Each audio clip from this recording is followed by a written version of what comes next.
Ever had one of those days you're stuck being with someone you can't stand being around? Hey Ryan, how we doing? Pretty good, how are you, Cole? Nah, I'm just kidding, I like Ryan. Hey everybody, you're watching Cole the Cornstar.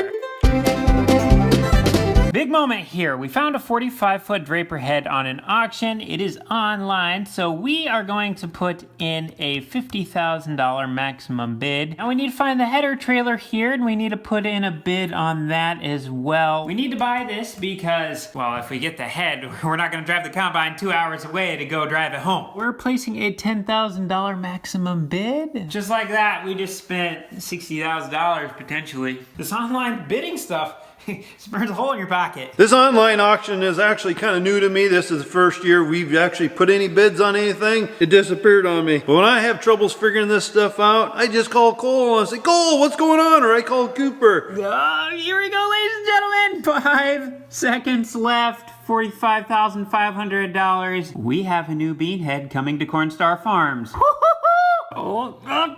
Beanhead trailer. Got it. Just like that. How much did I just spend? $54,500. Just like that. Hey, that's better than the 60 we planned on spending. Looks like Cooper and me, we are gonna head to the sale, bring the beanhead home yet today, so I'm gonna load up some stuff really fast. I wanna throw my winter gear into Cole's truck, get boogieing along. I need to pick up Cooper on the way. So it's kind of let's go, let's move it. Enough talking, let's go see the beanhead. All right guys, we made it. This head here is a 45-foot draper. The trailer is a 48-foot. Turn the blinkers on once. Nothing. Turn on left. Can you turn on the left blinker? Turn on the left blinker. Oh, thought being a newer trailer, the lights and stuff would work on it, but I guess I was wrong. We decided before we get too far down the road, we better fill up the truck full of gas. That thing takes up a lot of room. I think it was about an hour, 45-minute drive or something. We could cruise down the road 65 miles per hour and it rode like a dream. I was just taking a look at what Cooper was welding on last night. Skid loader lately with the snow and ice. When we're trying, this is a tilt trailer, and you try to get the skid loader up on it, you got snow on the tracks, it wants to sit there and spin. He's been putting a little like cat litter down trying to get traction, but it's just been making it hard. So he welded this up. You can kind of see what he was doing. These are, I don't know, if it was a 1/4 inch tall little lips. But when the skid loader comes up to it, now it has something to bite here, and that old skid loader will just keep backing up, and then as it goes up a little ways, the trailer tilts back down. Looks like we picked up a little trace last night, a little flurry. I'm heading to the shop. Today is the day. Ryan, the mechanic for the combine, is coming down. We got a few things we want to do. Good morning, Ryan!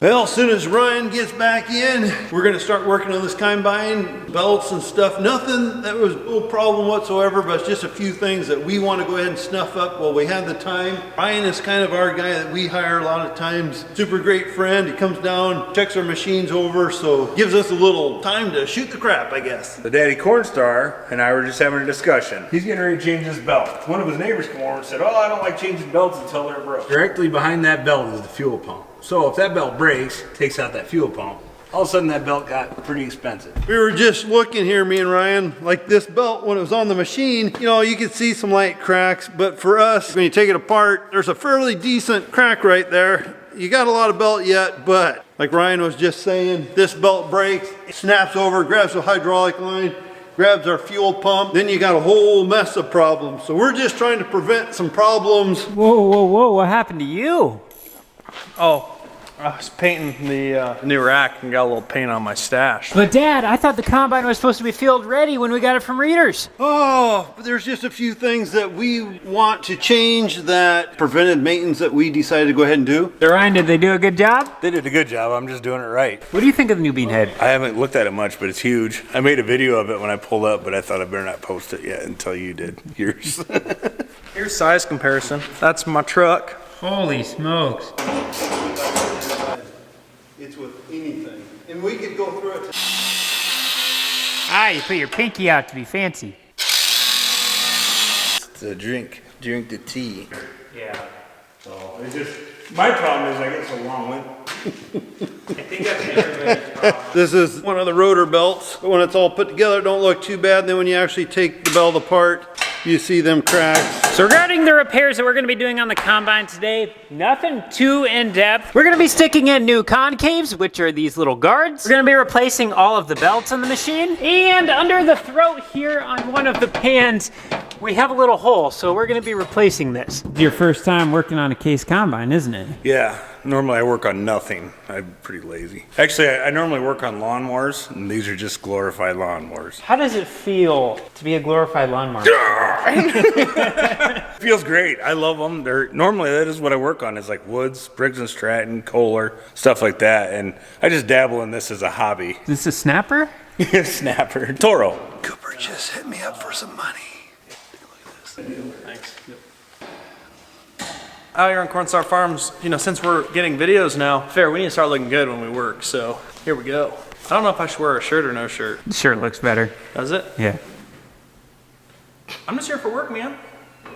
Here on this through here. There we go.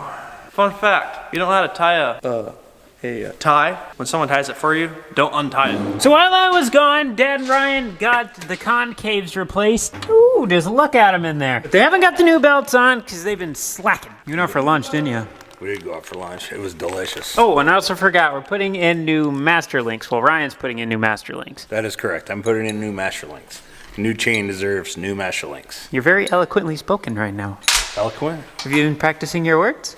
No, I normally stutter. My daughter makes fun of me terribly. But I do know how to fix something and not fix it. Fix it. And I know how to wash it, not wash it. It got washed. All right, now. Well, I guess I might as well get started under here.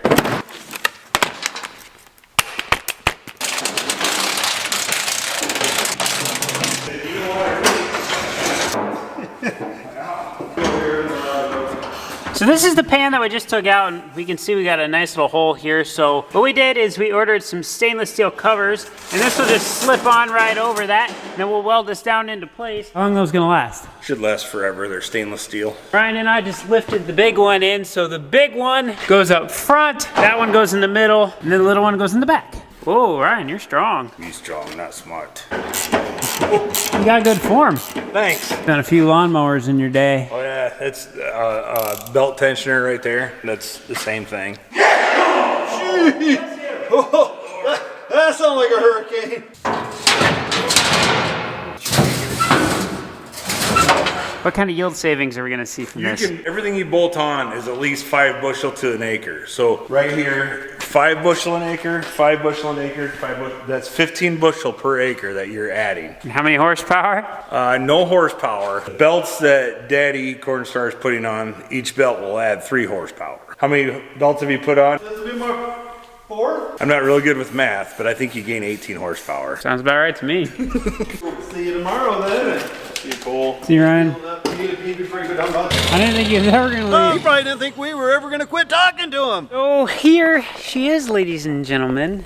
The new beanhead. But this is a 45-foot Draper head. What do you mean by draper? Well, this has got the belt in it. The significance about this having a belt on it or a draper is that our other one had an auger here. This is supposed to be a lot more gentle on the soybeans, and it's also supposed to be able to let us run longer. I know a lot of guys say you can go later at night when the beans are getting tough and stuff and dewy. The only thing is, yes, the belt will pull it in better, but you still need to get out at night and feel them beans in that pod. And we'll talk more about that this fall. But when them beans are damp, yeah, you're thinking it's going through the machine, but sometimes it shoots them out the back of the machine. Overall, though, do you think it was worth $54,500 for the trailer and the head? I sure hope so, but these things ain't cheap new. 45-foot head big? Big to us, because the biggest bean head we've ever ran was 30 foot. The last time we looked at this thing, it was sitting in a shed, kind of half in the dark, and we didn't take you guys along with because we wanted to keep this a surprise. She's really good condition. This is a Case 2162 head, which I believe is also the same as a MacDon FD70. We had the choice to go look at it a week ago, so we knew the sale was coming up, and I kind of mentioned to everybody how you look at the picture and you may think something is in mint condition and you actually get there and disappointed. That's why you want want to go look at this stuff. So when you're bidding on it, you know with your eyes what you are bidding on. Right now, everything's basically online bidding. So you have to do it from home or whatever. Not standing there going, yo! Can we get 54,000 now? Can we get 54,000 now? Can we get 54,000? That's how it goes. It's actually gonna work pretty good that Ryan had to leave early. Well, not really early. He left because it's 5 o'clock. So every year Napa has an annual oil filter sale where some filters are up to 50% off. And we order like $10,000 worth of filters a year. So